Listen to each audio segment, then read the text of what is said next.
খ্যাতিমান ব্যক্তিবর্গকে মাটির নিচে দাফন করা হয়েছে।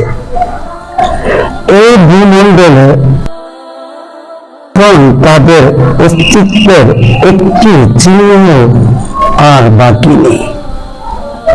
একজন বুড়ো লোক যখন মাটির নিকট সুপর্দ করা হলো,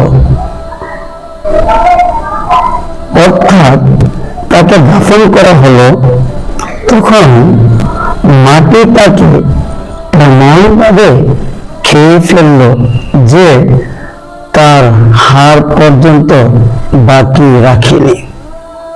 হে মানুষ, সৎ কাজ করো এবং জীবনকে গণিমত তথা সৌভাগ্য মনে করো। লোকজন তোমার সম্পর্কে এই কথা বলার আগে যে অমুক ব্যক্তি এখন আর নাই, অর্থাৎ মৃত্যুর পূর্বেই সৎ কাজ করো। যথাসম্ভব মাখলুকের কল্যাণের প্রতি খেয়াল রাখা উচিত, যাতে মরেও অমর হয়ে থাকা যায়।